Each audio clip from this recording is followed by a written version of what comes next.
अध्यात्म विज्ञान, नई दृष्टि, नई खोज। देखिए, सुनिए और समझिए।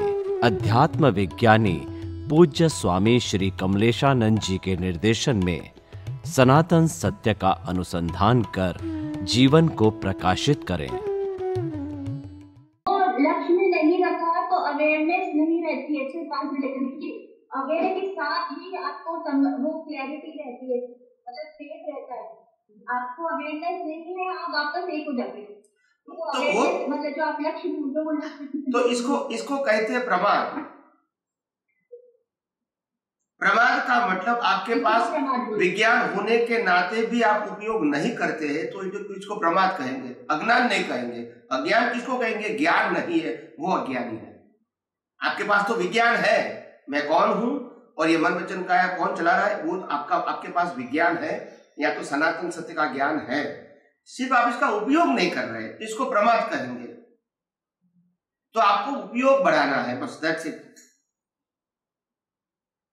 स्वामी जी, फिर इसके साथ में रात को आपने सोने वाले जोड़ा था कि रात को हम जब सो रहे हैं तब भी और रिचार्ज हो रहा है कभी ना। अब मैं रात को जब दिन में जैसा रहेगा, अगर मेरा जो रहेगा, तो क्या रात में भी फिर वैसा ही उपयोग चलता रहेगा, या रात में मतलब क्योंकि हम 7 घंटे सोते हैं रात के, दिन का हम सो रहे हैं जी, तो डू फॉर दिन। रात को भी सोते समय हमको मालूम होना चाहिए इन अवेयरनेस कि मैं शुद्धात्मा हूं और ये मन वचन काया की अवस्था मात्र कुदरती रचना है। ड्रीम प्रकृति को आता है, आत्मा को नहीं आता है। तो ड्रीम आता है, वो भी कुदरती रचना है, ठीक है। तो ये जागृति जब हम सोने की प्रोसेस कर रहे हैं, उसी समय हमको जागृति होनी चाहिए। फिर अगर शरीर सो गया तो भी प्रतिष्ठित आत्मा में ये जागृति रहेगी, क्योंकि मैंने कहा है सत्संग में कि आत्मा और प्रतिष्ठित आत्मा कभी सोता नहीं है, सिर्फ प्रकृति ही सोती है। अगर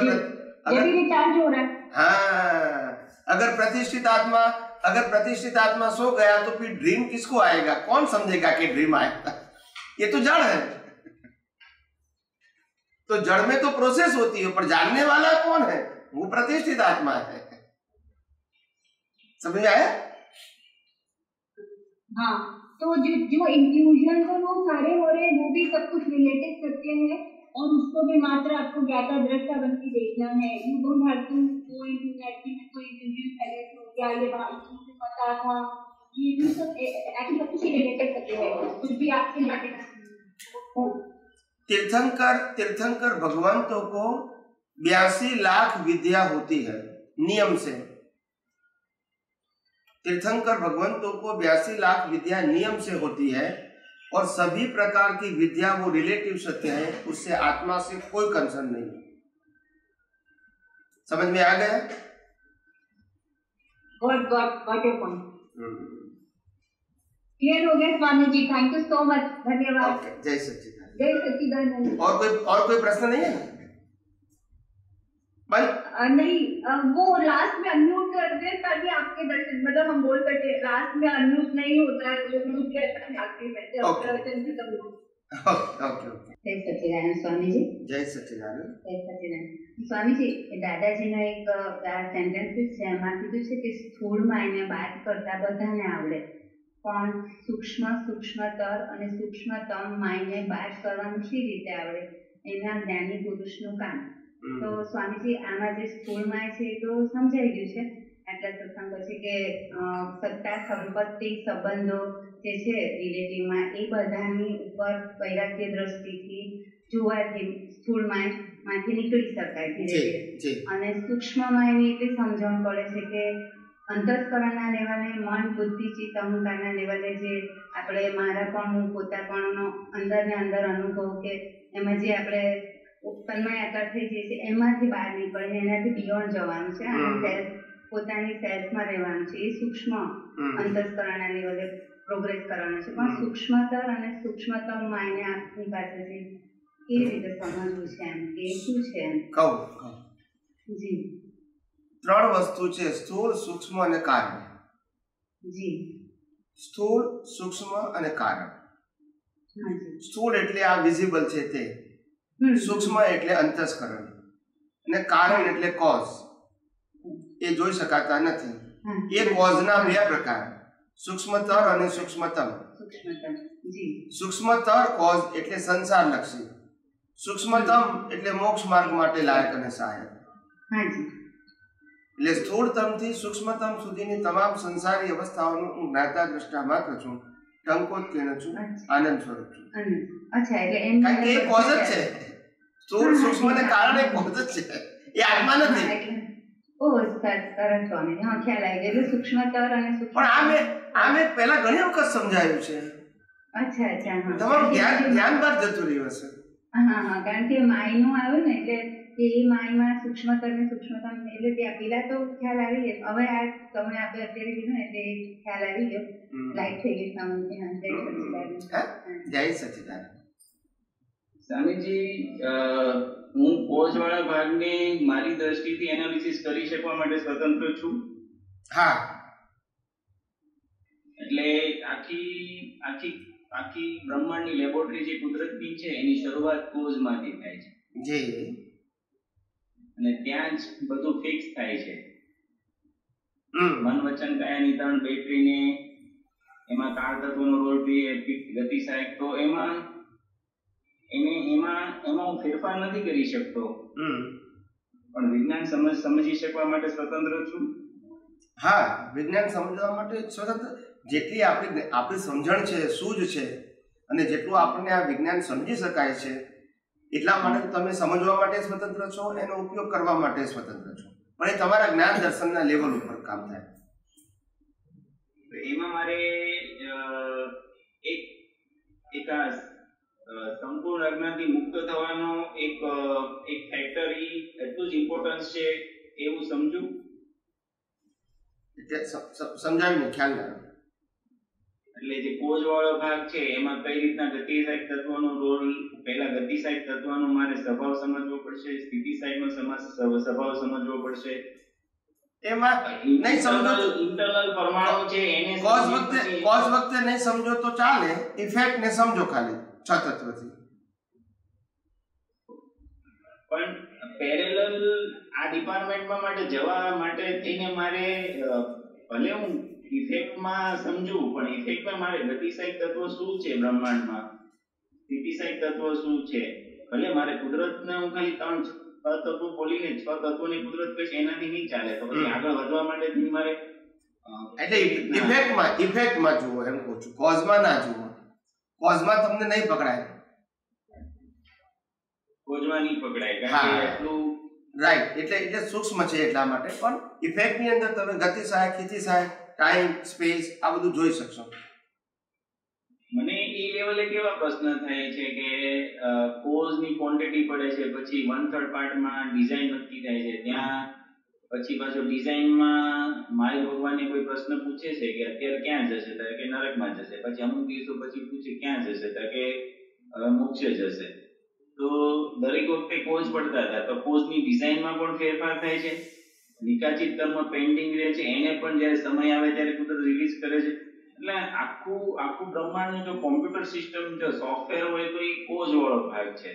હા, એટલે એ સમજવાનું. એ જે કીધું છે ને, એ એમને એવું કીધું કે અત્યારે બંધ પડે ને તો નરગતિમાં જાય, અત્યારે બંધ પડે તો દેવલોકમાં જાય, અને અત્યારે એને કેવળ જ્ઞાન થઈ ગયું. એટલે કે બંધ પડે તો પણ બંધ પડ્યો નથી, કારણ કે એને તો સ્પષ્ટ વેદન હતું જ. પણ જે ઉદય કર્મમાં જે પરિણતિ હતી, શેમાં? ઉદય કર્મમાં. એ ઉદય કર્મ પરિણતિમાં જો બંધ પડે તો નરકે જાય.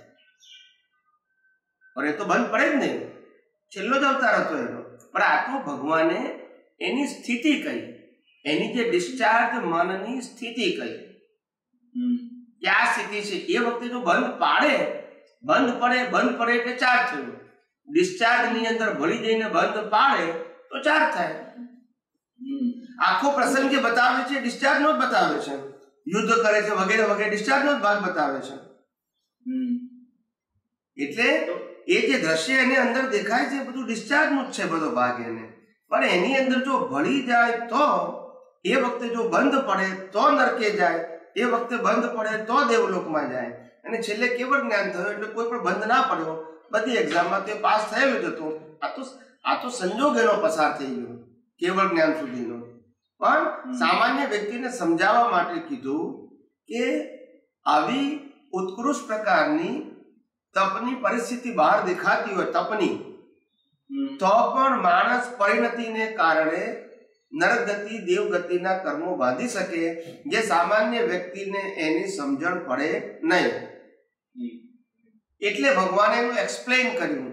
એટલે એક વાતને સમજાવવા માટે કે પરિણતિની શું કિંમત છે. તમારી જે પરિણતિ છે એમાં જો તમારું પ્રતિષ્ઠિત આત્મા તન્મયાકાર થઈ જાય, ત્યાર પછી જે બીજ પડે એ તમારે પછી ભોગવવું જ પડે. એટલે સૌથી આ મનુષ્ય જીવનમાં આખા બ્રહ્માંડમાં જે મારો જે ચાર્જ વાળો ભાગ છે, જે પ્રતિષ્ઠિત આત્મા છે, એ સમયથી પર છે, સમયથી સ્વતંત્ર છે. ત્યાંથી પોજ પડે પછી 6 તત્વોનું ઇન્વોલ્વમેન્ટ ચાલુ થાય છે, એટલે એ સમજાય છે. પણ આજે આખું સોફ્ટવેર કેટલું કઈ રીતના કામ કરે છે, આજે પોજ વાળું સોફ્ટવેર કે નિકાચિત કર્મને પેન્ડિંગ રાખવા, એમાં મારે ઊંડું નથી હોતું, ખાલી વિજ્ઞાનને સમજવું છે મારી દ્રષ્ટિથી. હા, એટલે પ્રતિષ્ઠિત આત્મામાં જેટલું જ્ઞાન દર્શન પાવરફુલ હશે, જેટલી એની જાગૃતિ હશે, કારણ કે વેલ્યુ હોય તો જ જાગૃતિ પડે, વેલ્યુ હોય તો જ ઇન્ટરેસ્ટ હોય, ને ઇન્ટરેસ્ટ હોય તો જાગૃતિ હોય. એટલે જેટલી તમને જાગૃતિ રહેશે, પહેલું સમજાશે, બીજું જાગૃતિ રહેશે, એટલું તમે મન વચન કાયની અવસ્થાથી મુક્ત રહી શકશો. એટલે જે ઇફેક્ટ વાળા ભાગથી હું મુક્ત રહી શકીશ, ઓફકોર્સ. અને આ જે ચાર્જ વાળો ભાગ છે, એ તો એટલું સ્વામીજી કોન્ફિડન્સ છે કે ચાર્જ વાળો ભાગ છે મને મુક્ત રહેવામાં કઈ બાધક નથી. એટલે આવરણ એટલે મને બાધક નથી, મુક્ત રહી શકવા માટે સ્વતંત્ર છું. ખાલી અજ્ઞાનના કારણે હું પરિણામ વાળા ભાગ સાથે પડી જાઉં. સમજી ગયો.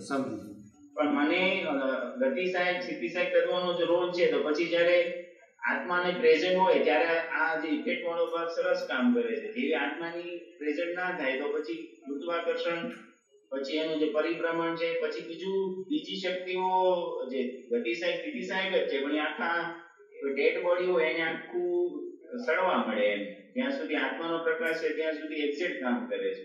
બરાબર છે. એટલે આત્માનો પ્રકાશ કઈ રીતના બોડીમાં એવું સમજાય છે કે ચૈતન્ય છે, અનંત શક્તિ વાળો, જેનો પ્રેઝન્ટ થાય તો બધું એક્ટિવેટેડ થાય છે. અને જેવું આત્માનો પ્રેઝન્ટ નથી, એનું આયુષ્ય કર્મ પૂરું થાય છે, એટલે આત્મા અને કોઝને લઈને પરિફળો એ બધું વિજ્ઞાન સમજાય છે. પણ તો પછી ગતિ, જ્યારે આત્માની પ્રેઝન્ટ નથી તો પછી ગતિ સહાયક, એટલે જ્યારે ગુરુત્વાકર્ષણ ને બીજા ગતિ સહાયક તત્વો એને ડિમોલાઇઝ કરવા મળે છે સમયના આધારે, એટલે બીજાનો ખોરાક થઈ જાય છે આપણું ડેડ બોડી. બરાબર છે. એટલે આ બધું જોવાથી શું મોહ ઓછો થાય, એટલે કે આ જે પરિણામવાળા ભાગમાં જે આ બધું મોહ ઓછો થાય કરવાથી વૈરાગ્ય આવે. કે આ એક જરૂરી એક આજે ઇફેક્ટ વાળા ભાગથી વૈરાગ્ય લાવવા માટે આ બધા પોઈન્ટમાં ઊંડું ઉતરવું જરૂરી છે. ઊંડું ઉતરવું જરૂરી નથી. એ તો સંજોગ આવે ત્યારે આપણે આપણું જ્ઞાન દર્શન ફેરવી લેવાનું, બસ. સંજોગ આવે ત્યારે ઊભું કરવાની જરૂર નથી. છૂટું રહેવું આપણા માટે બેસ્ટ છે, અને સંજોગોમાંથી સાર કાઢી લેવાનું એ આપણા માટે બેસ્ટ છે. સંજોગ આવે ત્યારે. સારું સ્વામીજી, જય સચિદાનંદ. नीलू सोलंकी जितेंद्र से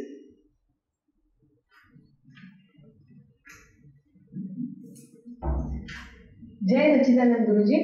जय सच्चिदानंद। कोटि कोटि वंदन गुरु जी।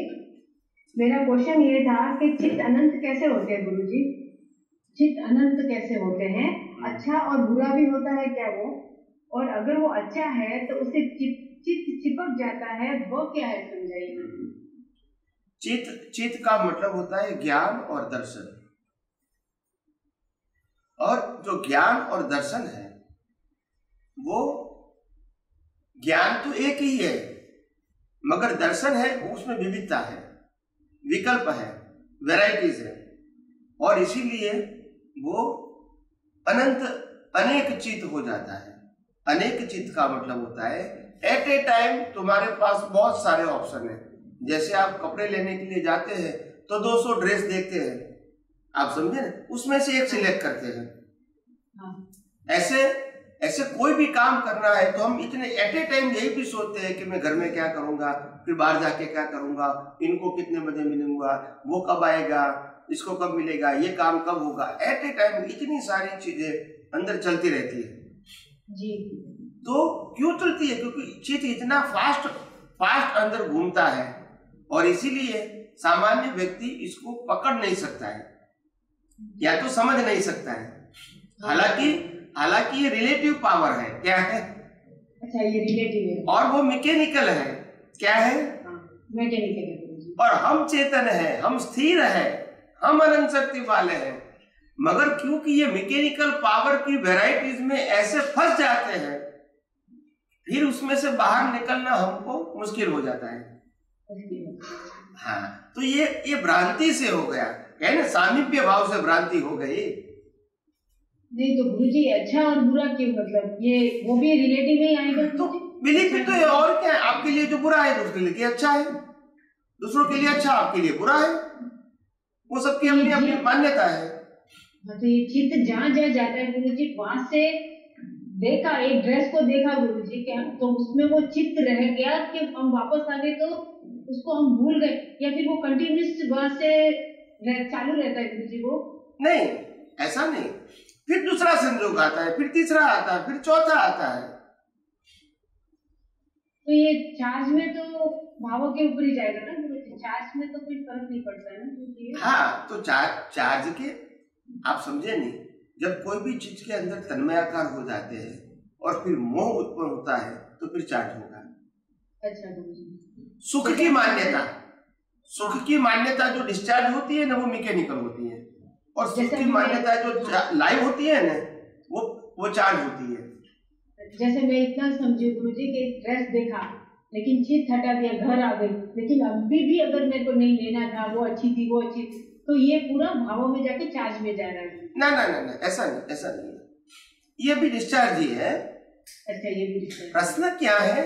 प्रकृति को ड्रेस लेना है, प्रकृति को प्रकृति उनको बार बार वहां खींचती है और इसका ज्ञान दर्शन चित्त वहां चला जाता है, ये सब डिस्चार्ज है। मगर हमारा जो लाइव प्रतिष्ठित आत्मा है, जिसके अंदर शुद्ध ज्ञान दर्शन है, हाँ, इसको तो मालूम होना चाहिए कि नहीं?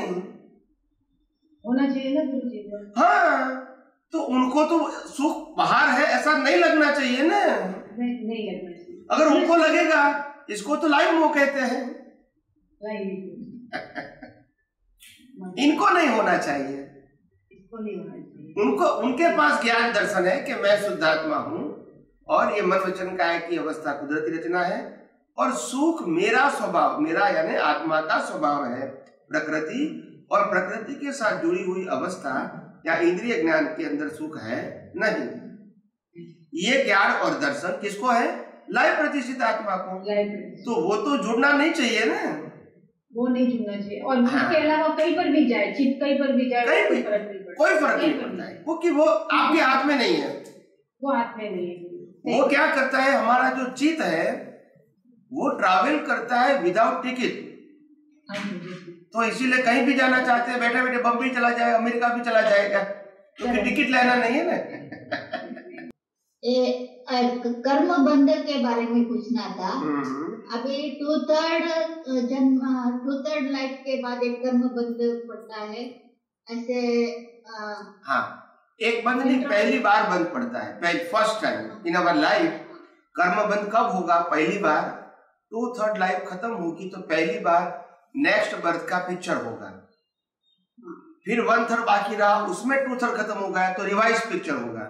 फिर उसमें बाकी रहा, उसका 2/3 खत्म होगा तो रिवाइज पिक्चर होगा। ऐसे करते करते फाइनल पिक्चर होता है। यानी 2/3 का पहला बंद जो है वो बाद में तो चेंज हो सकता है। हो सकता है। नहीं, वही कंटिन्यू भी हो सकता है या चेंज होके बोथ ऑप्शन ओपन है आपके लिए।